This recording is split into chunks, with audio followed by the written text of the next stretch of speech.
शाहरुख और आमिर मराठी क्यों नहीं बोलते? आखिर महाराष्ट्र में मराठी बोलने को लेकर इतना विवाद क्यों छिड़ गया है? महाराष्ट्र में मराठी भाषा को लेकर फिर से बवाल क्यों शुरू हो गया? राज ठाकरे की महाराष्ट्र नवनिर्माण सेना के कार्यकर्ता गुंडागर्दी करते हैं।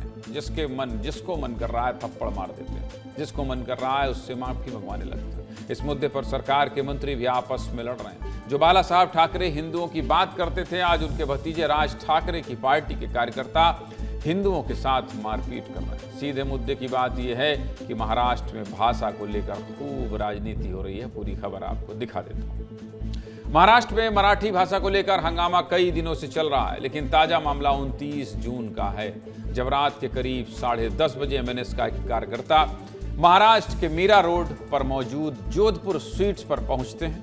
कार्यकर्ताओं ने दुकान के मालिक सुभाष चौधरी से मराठी में बात करने के लिए बोला। मालिक ने कहा कि उनकी दुकान में सभी भाषाएं बोली जाती हैं, और इसी बात पर एमएनएस के कार्यकर्ताओं ने दुकान के मालिक को थप्पड़ दिया। पहले आप 29 जून का वो वीडियो देखिए, जिसमें खुलेआम एमएनएस के कार्यकर्ता दुकानदार के साथ मारपीट कर रहे हैं। फिर आगे बात करेंगे, देखिए।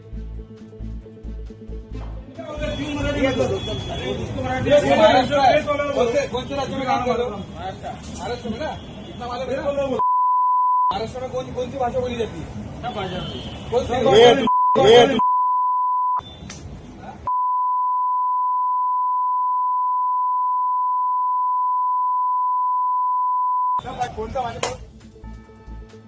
ऐसा पहली बार नहीं हुआ है जब एमएनएस के कार्यकर्ताओं ने इस तरह की गुंडागर्दी की हो। इससे पहले भी कई बार ये लोग अपने आप को मराठी भाषा का ठेकेदार मानकर अलग अलग जगह गए और लोगों के साथ बदसलूकी की। 4 तस्वीरें आपको दिखा रहा हूं। पहला वीडियो 1 जुलाई का है, जब कुछ लोगों ने एक व्यक्ति को अपने दफ्तर बुलाया और मराठी भाषा नहीं बोलने पर पहले उसे थप्पड़ मारा और फिर उससे कान पकड़कर माफी मंगवाई। दूसरी तस्वीर 4 अप्रैल 2025 की है, जब एमएनएस के कार्यकर्ताओं ने एक बैंक में घुसकर कर्मचारी की पिटाई की। तीसरा वीडियो 1 अप्रैल 2025 का है, जब इन कार्यकर्ताओं ने एक सिक्योरिटी गार्ड के साथ बदसलूकी की। चौथी तस्वीर भी देख लीजिए। तो चौथी तस्वीर 29 जून की है, जिसमें एक दुकानदार को उसकी दुकान में घुसकर थप्पड़ मारा गया। किस तरह से एमएनएस के कार्यकर्ता कानून अपने हाथ में ले रहे हैं और लोगों के साथ मारपीट कर रहे हैं, पहले आप वो वीडियो तो देखिए।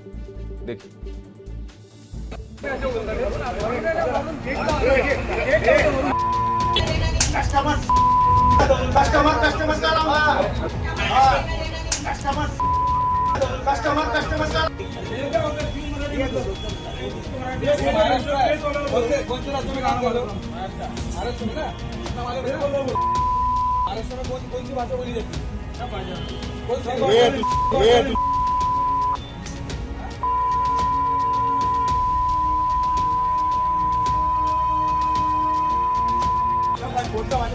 तो आइंदा से मैं ऐसे गलती नहीं करूंगा। सॉरी, मुझे माफ कर दो।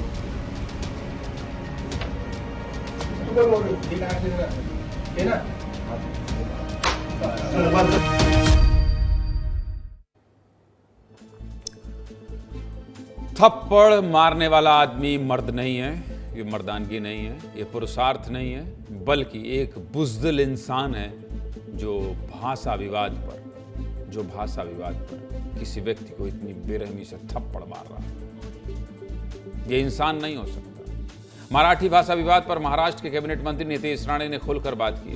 नीतीश राणे ने साफ साफ कह दिया है कि हिम्मत है तो आमिर खान और जावेद अख्तर से जबरदस्ती मराठी बुलवाई। महाराष्ट्र में हो रहे इस बवाल पर क्या कह रहे हैं मंत्री नीतीश राणे, पहले सुनिए फिर आगे बात करते हैं। सुनिए। नहीं, हिंदू को मारा गया है ना, एक हिंदू को मारा गया है, तो मुझे बोलना है कि इतनी हिम्मत जाके नल बाजार और मोहम्मद अली रोड में दिखाओ ना। वो जो दाढ़ी वाले और गोल टोपी वाले क्या मराठी में बात करते क्या? शुद्ध मराठी में बात करते क्या? उधर जाने की, उनको कान के नीचे बजाने की हिम्मत नहीं है। जावेद अख्तर क्या मराठी में बात करता है क्या? आमिर खान क्या मराठी में गाता है क्या?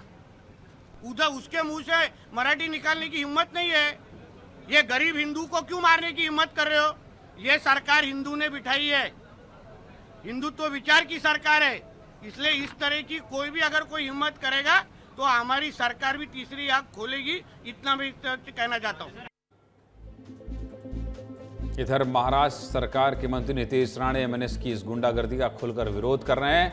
तो उधर सरकार के ही गृह राज्य मंत्री योगेश कदम कह रहे हैं कि महाराष्ट्र में रहना है तो मराठी तो सीखनी पड़ेगी। एमएनएस के अध्यक्ष राज ठाकरे कह रहे हैं कि वो मराठी से समझौता नहीं करेंगे, चाहे कुछ भी हो जाए। इस पूरे विवाद पर सूबे के मुख्यमंत्री देवेंद्र फडणवीस ने साफ साफ कह दिया है, भाषा के आधार पर गुंडागर्दी बर्दाश्त नहीं करेंगे। भाषा पर हो रही राजनीति को लेकर ये रिपोर्ट भी देख लीजिए, फिर आगे बात करेंगे। देखिए, महाराष्ट्र में मराठी भाषा का अभिमान रखना ये कोई गलत बात नहीं है, लेकिन भाषा के चलते अगर कोई गुंडागर्दी करेगा तो इसको हम सहन नहीं करने वाले। कोई अगर भाषा के आधार पर मारपीट करेगा तो ये सहन नहीं किया जाएगा। महाराष्ट्र में मराठी तो बोलनी ही पड़ेगी। अगर मराठी नहीं आती है तो आपका ये एटीट्यूड नहीं चलेगा कि हम मराठी बोलेंगे नहीं। हम कोशिश करेंगे ऐसा वो एक बता सकते, बोल सकते हैं। नाही बघा, मी तुम्हाला एक गोष्ट सांगतो, महाराष्ट्राच्या बाबतीत उद्या मराठी माणसाच्या विरोधात, मराठी भाषेच्या विरोधात उद्या कोणी जरी असेल तरी माझा त्याला विरोध असेल। कळलं का?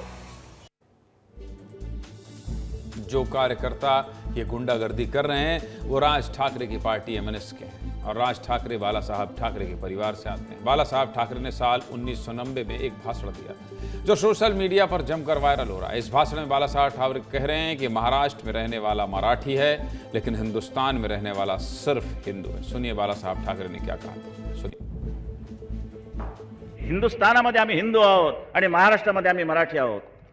गुजरातमध्ये तुम्ही गुजराती असाल, पण महाराष्ट्रामध्ये सोडून द्या, गुजरातमध्ये तुम्ही गुजराती आहात आणि संपूर्ण देशामध्ये तुम्ही हिंदू आहात। बंगालमध्ये तुम्ही बंगाली असाल, पण हिंदुस्थानामध्ये तुम्ही हिंदू आहात। ये बयान महाराष्ट्र में खुलेआम गुंडागर्दी कर रहे हैं। एमएनएस के कार्यकर्ताओं को बार बार सुनना चाहिए। ये जो भी कार्यकर्ता गुंडागर्दी कर रहे हैं, आप मराठी के नाम पर कैसे एक भारतीय के साथ मारपीट कर रहे हैं, शर्मनाक तस्वीर है ये। महाराष्ट्र में मराठी भाषा को लेकर कई सालों से राजनीति चल रही है और जब से नई सरकार बनी है तो ठाकरे भाइयों ने मिलकर सरकार के खिलाफ मोर्चा खोल दिया। ये विवाद बढ़ा कैसे, ये भी आपको समझा देते हैं। देखिए, फरवरी 2025 में महाराष्ट्र में एक आदेश जारी किया गया जिसमें लिखा गया था कि सरकारी दफ्तरों में मराठी में बात करना जरूरी होगा। अगर आप महाराष्ट्र से हैं तो आपको मराठी में बात करनी होगी और मराठी में ही काम करना होगा। जिसके बाद मार्च में आरएसएस के नेता भैयाजी जोशी ने मुंबई में बयान दिया और कहा कि मुंबई में मराठी बोलना जरूरी नहीं है। जिसके बाद विवाद और बढ़ गया और सीएम देवेंद्र फडणवीस ने खुद इस बयान का विरोध किया। अप्रैल 2025 में सरकार ने एक प्रस्ताव पारित किया जिसमें क्लास 1 से 5वीं तक हिंदी को तीसरी भाषा के रूप में मान्यता दी गई। राज ठाकरे और उनके समर्थकों ने सरकार के खिलाफ मोर्चा खोल दिया। राज ठाकरे ने तीसरी भाषा के रूप में हिंदी का विरोध किया, हिंदी किताबों को बेचने पर दुकानदारों को धमकी दी और इस पूरे मुद्दे को मराठी वर्सेस हिंदी बना दिया। इसके बाद जून 2025 में सरकार ने पहली से 5वीं क्लास तक मराठी और अंग्रेजी के साथ हिंदी को तीसरी भाषा के रूप में अनिवार्य किया। हालांकि ये बिल उद्धव सरकार के समय का है, लेकिन लागू फडणवीस सरकार में हुआ, जिसका उद्धव और राज ठाकरे ने विरोध किया और 30 जून को सरकार ने फैसला वापस ले लिया। सोचिए, जहां हिंदी को राजभाषा का दर्जा प्राप्त है, जहां हिंदी बोलने पर लोगों को गर्व होना चाहिए, वहां हिंदी का ऐसा विरोध। गैर मराठी लोगों के साथ एमएनएस के कार्यकर्ताओं की बदसलूकी पूरे देश में वायरल है। ऐसे में इंदौर और रायपुर में रहने वाले मराठी लोगों से विस्तार न्यूज ने बात की। सुनिए मध्य प्रदेश, छत्तीसगढ़ में रहने वाले मराठी लोग क्या कह रहे हैं उनके ही प्रदेश महाराष्ट्र में हो रही ऐसी हरकतों पर। सुनिए।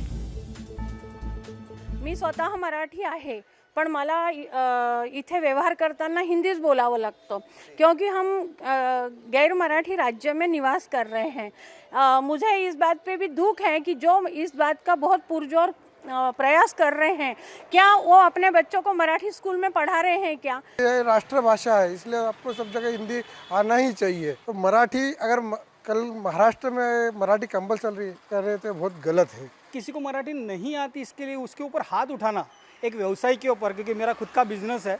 अगर मुझे कोई यहाँ पर आके बोलेगा कि आपको कन्नड़ बोलना और पीट देगा कोई, तो ये मेरे को नहीं चलेगा। हमारी मातृभाषा तो मराठी है, लेकिन व्यवहारिक भाषा भी तो हिंदी है। नहीं, भाषा पे तो कोई कंपल्सन नहीं रहना चाहिए। हिंदी अपनी राष्ट्रीय भाषा है। मैं तो सब करता हूँ मराठी वाला काम। हाँ, गाना वाना सब गाता हूँ मराठी वाला, कोई कुछ नहीं बोलता। छत्तीसगढ़ बहुत अच्छा लगता है, महाराष्ट्र के जैसा ही लगता है। भाषा के राज्य पर कभी दिक्कत नहीं हुई।